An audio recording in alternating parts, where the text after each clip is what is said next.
Sergio Palazzo, titular de la bancaria a nivel nacional, por supuesto acompañado por Claudio Girardi. Bienvenidos los dos, bienvenidos Sergio Santa Fe. Muchísimas gracias por la invitación, un gusto estar acá. Estuvieron de recorridas el día de hoy. Sí, hicimos una recorrida amplia, hemos visitado 9 sucursales de banco, conversando con los compañeros sobre las situaciones bancarias, sobre lo del paro de ayer, haciendo un análisis del paro de ayer y la verdad que un reencuentro, no es la primera vez que vengo, he venido varias veces, y también organizando que mañana se realiza una olimpiada regional acá de bancarios, que van a haber 1.500 trabajadores participando de las 6 seccionales que tenemos en Santa Fe, más Paraná, que también se sumó, así que bueno, con ese contacto fluido que siempre tenemos con los afiliados nuestros. ¿Qué análisis haces de lo que fue el paro del día de ayer? Mirá, creo que fue un paro importante, bastante alto grado de acatamiento de la medida de fuerza, independientemente de la importancia del transporte, que lo quiere minimizar el gobierno con que fue un paro del transporte. En la actividad nuestra el 90% de las casas bancarias no abrieron y todos tuvieron la posibilidad de ir a trabajar. En el caso nuestro no hubo ni piquete, ni la bancaria en la puerta de un banco. Los trabajadores no fueron y no se abrieron las sucursales bancarias. Esto demuestra claramente que los reclamos tienen que ver no con una cuestión política, sino con una situación económica, política, social que pasa el país y que más tarde que temprano a los bancarios nos terminará afectando también. Y creo que el gobierno tiene que tomar debida nota de lo que pasó ayer y también convocar a un diálogo con soluciones, no a un diálogo que termina siendo un monólogo. Y así como es presuroso para darle respuestas rápidas a los requerimientos del sector empresario, debería hacerlo con el movimiento obrero también. En los principales medios de los diarios, en los principales diarios de hoy, el paro provocó la aparición de una palabra que se repitió en todos, que fue pero. O sea, o sea, el acatamiento fue alto, pero hubo piquete, el acatamiento fue alto, pero hubo advertencia. Sí. Fue la palabra que apareció en todos los medios. El gobierno más o menos usó lo mismo, digamos, en la misma... El gobierno fue más fuerte, el gobierno buscó una confrontación desmedida con el movimiento obrero y no interpretando la realidad. El Poder Ejecutivo puede no estar de acuerdo y sus funcionarios con la medida, pero creo que debe tener cierto respeto por la misma. Empezó todo antes de, o el 1 de abril, con el choripán sí, choripán no, y creo que eso es deslegitimar y faltarle respeto a muchos argentinos que están mal y que fueron a distintas marchas a expresar su descontento.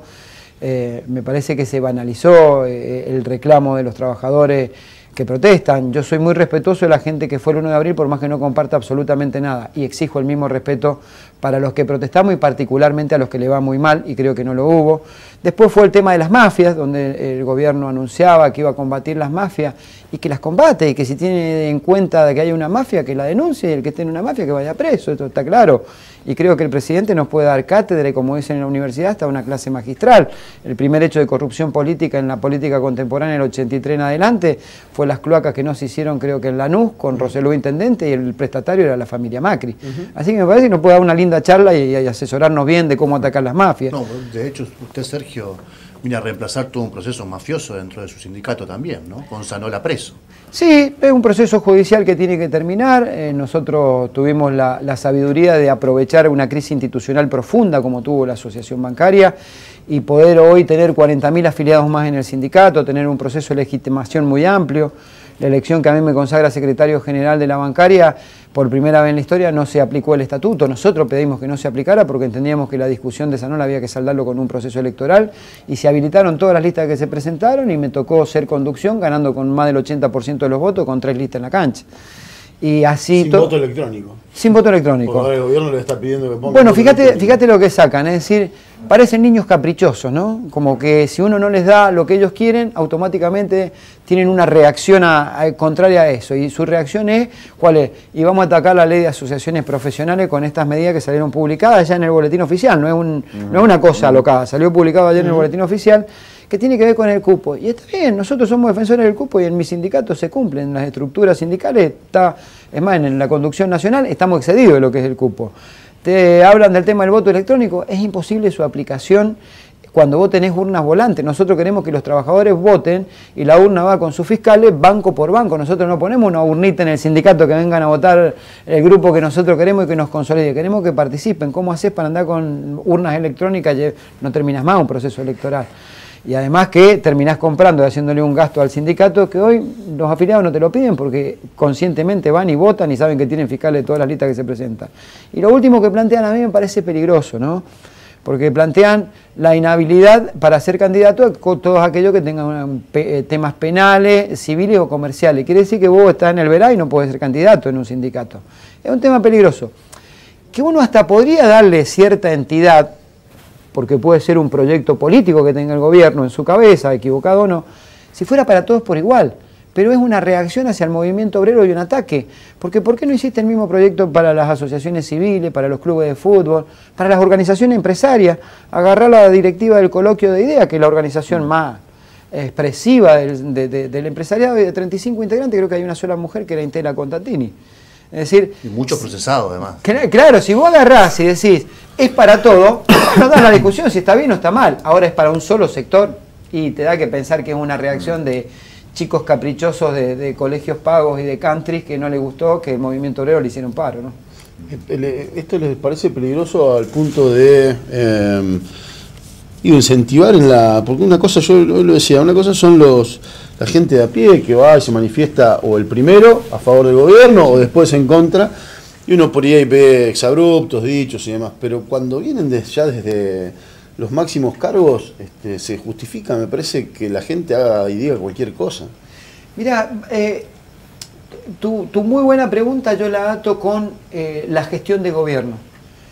Yo no acuerdo cuando dicen que este es un gobierno a prueba y error, que la inexperiencia. Yo creo que todo lo que hacen lo hacen absolutamente consciente, premeditadamente estudiado a través de sus sistemas comunicacionales, que son excelentes, por más que a uno no le guste la finalidad que tienen. Es un gobierno de si pasa, pasa. Entonces, avanzás sobre algo y no hubo una reacción popular o un costo muy alto para el gobierno, pasó. Si hay una reacción popular o hay un costo para el gobierno, te dicen, no, estamos a prueba y error, nosotros sabemos corregir, volvemos para atrás. No, lo que quisieron hacer fue otra cosa y porque midieron que le medía mal la situación es esto. Lo que pasó con las expresiones que hubieron el día primero, creo que era la necesidad que tenía el gobierno de Mauricio Macri de consolidar un voto en este sentido, porque si mirás las consignas, o por lo menos las expresiones, eran diversas, de no son 30.000 los desaparecidos, los maestros son todos vagos, tienen que estar acá al frente con los chicos en la escuela, los choriplaneros porque desmerecen la situación de alguien que tiene una necesidad y recibe un plan, para ellos son choriplaneros. Es decir, las expresiones que se veían en la plaza eran diversas pero con un mismo contenido político. Entonces creo que fue el puntapié que necesitaba este gobierno para consolidar su voto duro ante la diáspora que tiene la oposición y a partir de ahí seguir manteniendo ese núcleo duro de votos y poder expresar en políticas como ataque a las organizaciones sindicales pidiéndole la personería, seguir gobernando para los ricos porque le dan soluciones a los sectores empresarios y no se la dan a los sectores de los trabajadores. Me parece que no es ni a prueba ni error. Mensaje peligroso porque fortalece ese nicho gorila, pero hay un montón de votantes de Macri que no se banca tampoco, es decir, no fueron 30.000 y todo lo demás, los choriplaneros y todo lo demás, digamos. Es peligroso para ellos. Sí, claro, por supuesto. Quienes venían a saldar la grieta en la Argentina y a unirnos y a cuidarnos, hay que decirle, muchachos, aflojen con cuidarnos así porque vamos mal, ¿viste? ¿En qué quedó la apelación que hizo, en realidad la intervención que tuvo el gobierno nacional respecto a la decisión judicial de homologar el acuerdo que habían hecho en las paritarias? Bueno, devino abstracta precisamente porque hicimos un acuerdo que era superior inclusive al que teníamos antes de la medida cautelar. Nosotros teníamos una medida cautelar sobre distintos ejes que habíamos acordado como un preacuerdo.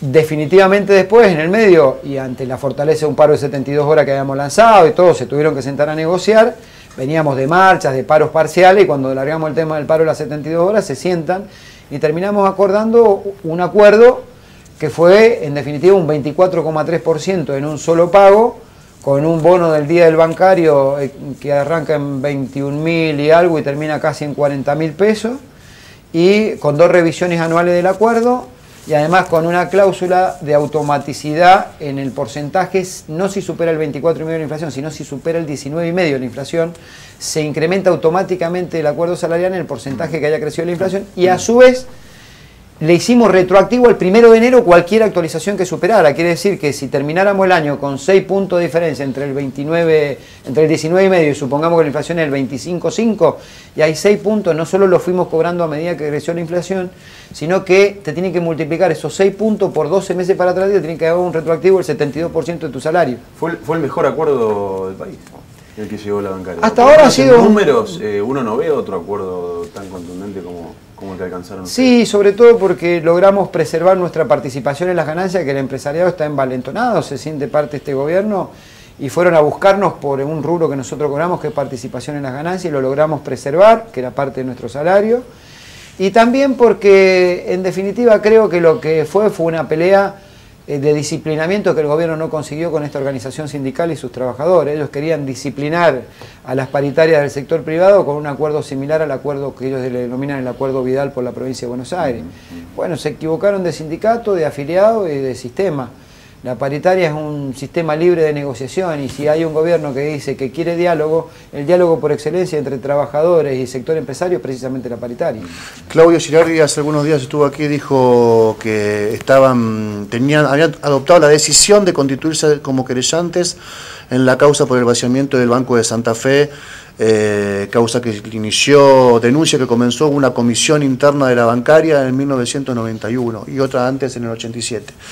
En ese momento, no sé, ¿gobernaba el sanolismo en la bancaria o todavía no estaba? Estaba Sanola de secretario general, es la época de los 90, yo rescato la decisión de los compañeros de convertirse en querellante. Porque el sanolismo no levantó la mano para decir, mire que esto es un negocio y van a quedar mucha gente afuera y bla, bla, bla. Digamos, sí, también las seccionales de acá tuvieron una carpa de más de 200 días, sufrieron la represión, y yo reivindico a esos compañeros que lucharon. Por eso la conducción nacional del sindicato decidió acompañar que las 6 seccionales se presentaran como querellantes, y a su vez también financiar a los abogados que van a representarlo. Creo que también aparte estaba la base de la Comisión Noguera, me parece que hizo una conclusión importante. ¿Pero por qué se siente víctima la asociación bancaria? Porque muchos trabajadores perdieron su empleo, claramente. Fue un desastre lo que hicieron con la privatización del Banco de Santa Fe. Y más a mano de un banco que no tenía ningún tipo de experiencia en operar, no solamente ser agente financiero en una provincia de la magnitud de Santa Fe, sino que no tenía experiencia en el mercado financiero para atender ni público, porque era un banco que otorgaba... Claro, el Banco General de Negocios de los ROM. Tenía experiencia en otras cosas, ¿no? En otras cosas, era uno, ya en ese entonces, uno de los bancos signados como lavadora de dinero, y que entre otras bondades, comillas, tenía entre su directorio a Cris Gervasena y a Martínez de Oz, ¿no? Claro. Claudio, acá en Santa Fe sí hubo, lo que no ocurrió a nivel nacional de manifestación en actos, sí lo hubo en Santa Fe, fue fuerte y contundente. A ver, nosotros convocamos desde la CGT a la CTA, la Corriente Clasista Combativa, a la CETEP, a los 2 sectores de pequeña y mediana empresa, FESTRAM, a esta movida, a este paro contundente. No hubo un solo corte en el departamento de la capital de ninguna calle. Sí, lo único que pedimos autorización para hacer un acto en la esquina de San Martín y Tucumán frente al Banco Nación, un acto que hablamos muchos dirigentes y terminó cerrando CGT, expresándonos respecto de por qué el paro y qué le estamos pidiendo al gobierno de Mauricio Macri. Y la verdad que nos parece sumamente contundente este acto, y hacerlo lo hicimos con militantes y dirigentes, porque al haber paro total, incluso transporte público, muchos trabajadores no pudieron llegar al acto, ya lo sabíamos que lo hacíamos solamente con los cuerpos orgánicos y si alguno estaba viviendo cerca.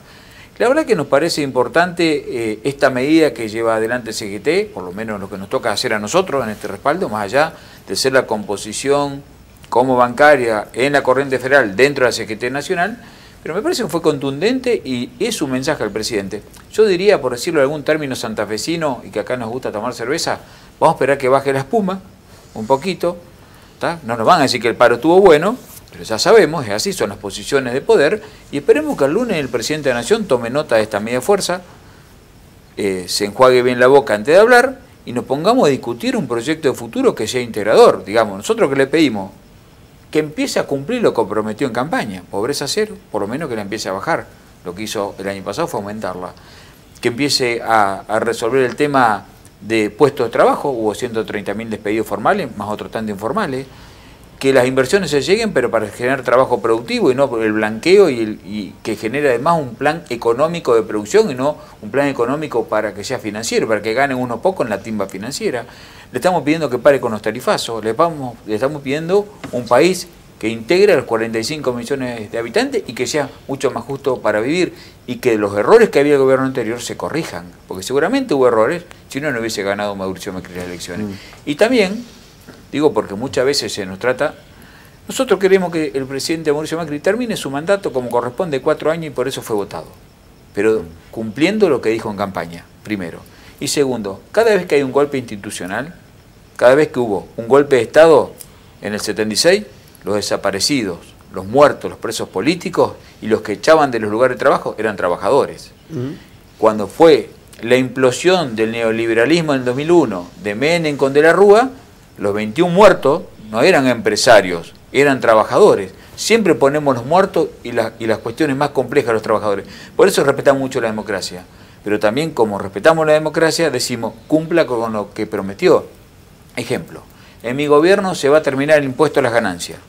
Lo dijimos y lo vamos a seguir sosteniendo. Van a recaudar más plata el año 2017, contando la inflación, que el 2016, porque le han bajado un sector, pero incorporaron muchos más trabajadores. Es decir, artículo 4, el impuesto a las ganancias a los trabajadores, vamos a aportar más plata que antes, mientras le sacaste todas las retenciones a todos los granos, le bajaste el 5% el primer año y seguís bajando retenciones en soja, le sacaste retenciones en industria, le sacaste la retención en minería, todo por igual.